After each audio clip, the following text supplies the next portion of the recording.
అనుదినము దేవుని కృపావార్త కొరకు ఎదురు చూస్తున్న ఆత్మీయులారా, నేటి వాగ్దానంగా కీర్తన 65:11 సంవత్సరమును నీ దయాకిరీటము ధరింపజేసి ఉన్నావు, నీ జాడలు సారం వెదజల్లుచున్నవి. You crown the year with your goodness.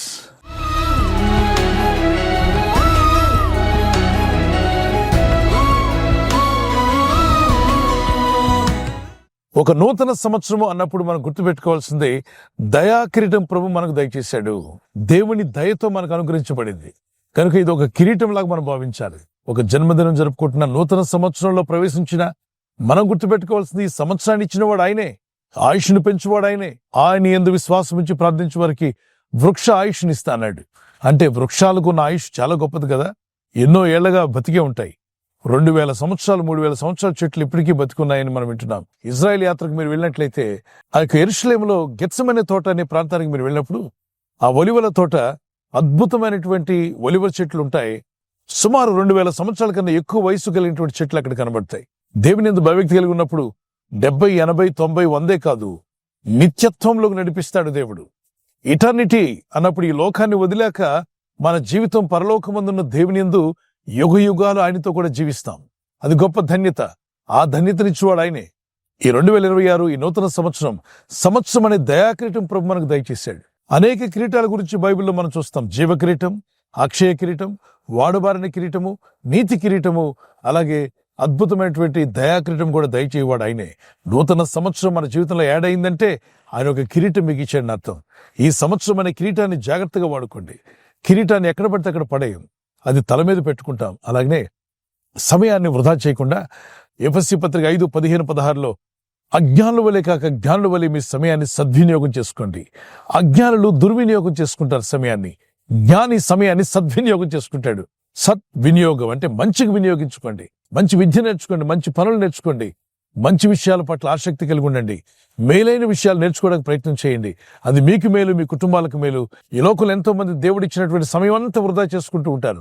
దేవుడు అనుగ్రహించిన దయా కిరీటమును అంటే దయ తలిచి మనకు కిరీటం లాంటి ఒక సంవత్సరాన్ని ఇస్తే దాన్ని ఇష్టానుసారంగా లోకానుసారంగా వ్యర్థపరుచుకునే వారిగా ఉండకుండా దాన్ని సద్వినియోగం చేసుకుంటూ మీరు మేలు పొందొచ్చు, ఇతరులకు మీ వల్ల మేలు కలిగేలాగా జీవించే కృప దేవుడు మీకు దయచేయునుగాక. ఒక కీర్తన పాడుకుందాం పిల్లలు. ఏ అపాయము నాకు రాకుండా, ఏ తెగులు నన్ను ముట్టకుండా,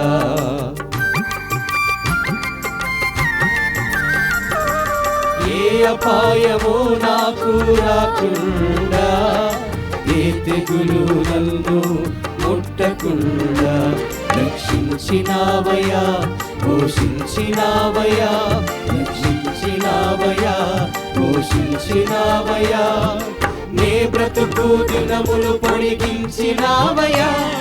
స్తోత్రము నీకే స్తోత్రము, నన్ను కాచిన దేవా నీకే స్తోత్రము.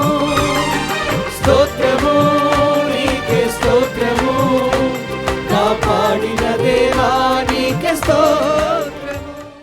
ఈ నూతన సంవత్సరంలో ప్రతి దినము ప్రేయర్ఫుల్ గా, ప్లాన్డ్ గా, అంటే ఒక ప్రణాళికతో ముందుకు వెళ్ళడానికి ప్రయత్నం చేద్దాం. ప్రార్థనాపూర్వకంగా వెళ్ళండి, విశ్వాసంలో బలపడండి. మీరు దేవుని మార్గంలో జీవిస్తూ అనేకులను దేవుని మార్గంలోనికి, నీతి మార్గంలో త్రిప్పేవారుగా నక్షత్రాల వలె మీరు ప్రకాశించలాగున ప్రభు మిమ్మల్ని, మీ కుటుంబాలను దీవించాలని నా ప్రార్థన చేసుకుందాం. పరలోకమందున్న మా తండ్రి, ఈ నూతన సంవత్సరం అనే దయాకిరీటం మాకు దయచేశారు. మా జీవిత కాలం అంతా కూడా నిన్ను స్తుతిస్తూ, నిన్ను ఘనపరుస్తూ ప్రభు మా సమయాన్ని వృధా చేసుకోకుండా సద్వినియోగం చేసుకునే మంచి మనసు వీరందరికీ దయచేయండి. ప్రభు వీరందరూ కూడా ఆత్మీయంగా వర్ధిల్లుచు అనేకులకు మేలు కలిగించే విధంగా, నిన్ను ఘనపరిచే విధంగా, సేవలో, పరిచర్యలో, సంఘాలలో, ఆరాధనలో, ప్రతి విషయంలో కూడా మీకు మహిమ తెచ్చేవారికి నిలబెట్టి బలపరిచి వర్ధిల్ల చేయమని మీరు అనుగ్రహించిన ప్రతి నూతన సంవత్సరం కూడా నిన్ను సంతోషపరిచేవారుగా, నిన్ను ఘనపరిచేవారుగా, అనేక ఆత్మలను రక్షణలు నడిపించేవారుగా, వీరందరినీ బలమైన సాక్షులుగా నీ రాజ్య విస్తరణలో వాడుకుని మహిమ పొందుకోమని, వీరందరి కుటుంబాల్లో గొప్ప కార్యములు జరిగించమని, ఈ నూతన సంవత్సరంలో నూతన కార్యాలు వీరి జీవితంలో జరిగించండి. స్వస్థత లేని వారికి స్వస్థత ఇచ్చే, వ్యాధి రోగ బలహీనతో బాధపడుచున్న వారికి యేసు నామములో స్వస్థత కలుగునుగాక. సంపూర్ణ స్వస్థత ఇచ్చేవాడవు నీవే. ఈ రోజు ప్రార్థించి ప్రయత్నించబోతున్న శంకుస్థాపన అయిన, గృహప్రవేశమైన, ఒక బిజినెస్ ప్రారంభిస్తున్నా, ఉద్యోగ ప్రారంభానికి వెళ్తున్నా, ఒక మంచి కార్యక్రమాన్ని ప్రారంభిస్తుండగా, నేను వారి బిడ్డల వివాహం కొరకు ప్రయత్నాలు చేస్తుండగా, వారు చేస్తున్న ప్రయత్నాలు ఫలించలాగున మీ దూతలకు ఆజ్ఞాపించండి. ఎవరైనా హాస్పిటల్లో ఉన్నా, ఐసీయూలో ఉన్నా, ప్రభు ఎవరైతే సీరియస్ కండిషన్లో ఉండి బాధపడుతున్నారో వారికి యేసు నామములో స్వస్థతను అనుగ్రహించండి. కృంగిపోయిన వారిని లేవనెత్తండి. మీ గాయపడిన హస్తమును చాపి వారికి ఉన్న సకల రోగాల నుండి విడుదల ఇచ్చేయి. వారిని లేపి నడిపించడాన్ని సాక్షులుగా నిలబెట్టుకోండి. ఈ ఉదయకాలం ప్రతి రోగి యేసు నామములో స్వస్థత నొందునుగాక. తండ్రి, ఈ దినం ఎవరైతే ప్రయాణమై వెళ్ళబోతున్నారో, అది రైలు మార్గమైన, ఆకాశ మార్గమైన, బస్సుల్లో, వాహనాల్లో ఎక్కడ ప్రయాణం చేస్తున్నా, రోడ్డు మార్గంలో ఏ వాహనంలో వారు ప్రయాణం చేస్తున్నా, నీ ప్రజలకు కాపాడే దూతలను పంపండి. పరిశుద్ధులందరూ సంపూర్ణంలో ఉన్నట్లుగా మీ కృప చొప్పున వీరిని బలపరిచి నీ నామ మహిమార్థమై ఈ నూతన సంవత్సరంలో దీవెన మార్గంలో మమ్మల్ని అందరినీ బలపరిచి వర్ధిల్ల చేయమని క్రీస్తు నామములో అడుగుచున్నాను నా పరలోకపు తండ్రి. ఆమేన్, ఆమేన్. God bless you. ప్రభు కృప మీకు తోడే ఉండుగాక. ఆమేన్.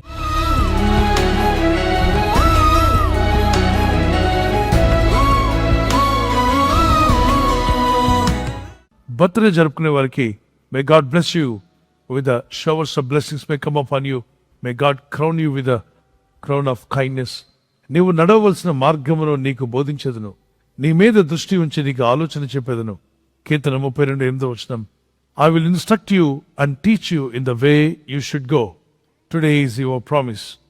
ఈరోజు బర్త్డే జరుపుకునే వారికి ఒక వాగ్దానం. మీరు నడవలసిన మార్గాన్ని దేవుడు మీకు చూపిస్తాడని వాగ్దానం పట్టుకొని బాగా ప్రార్థనలు ఉండండి. ఈ దినమెల్లా ప్రభు, ఈ సంవత్సరం అంతా నేను నడవలసిన మార్గంలో, నా జీవిత కాలం అంతా నేను ఎలా నడవాలి నాకు ఆలోచన చెప్పి నా మీద దృష్టి ఉంచి నన్ను నడిపించు ప్రభు అని ప్రార్థన చేసుకోండి. Happy birthday to you. May God bless you. అలాగే happy anniversary those who are celebrating their wedding anniversary. May God bless you. Many more returns of the day. We wish you all the best.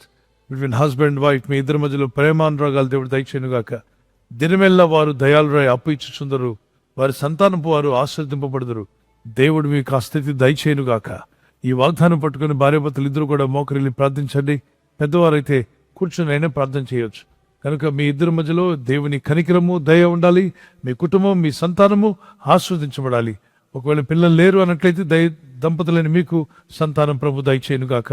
Keerthana 37:26 Psalms 37:26. God bless you. We wish you all the best. Amen. God bless you. ఈ channel ను మీరు subscribe చేసుకోవడం వలన 2 పనులు జరుగుతున్నాయి. ఒకటి, సువార్త జరుగుతున్నది, ఆత్మలు రక్షించబడుతున్నాయి. రెండవది, పేదలకు, అనాథలకు ఈ ఛానల్ ద్వారా సహకారం అందించడం జరుగుతుంది. మనం సబ్స్క్రైబ్ చేసుకోవడం వలన అందరికీ సహాయం చేసిన వారమవుతున్నాం. ఖచ్చితంగా ఈ యూట్యూబ్ ఛానల్ ను సబ్స్క్రైబ్ చేసుకొని బెల్ బటన్ ను క్లిక్ చేయండి. మీకు వెంటనే మెసేజెస్ పంపబడతాయి.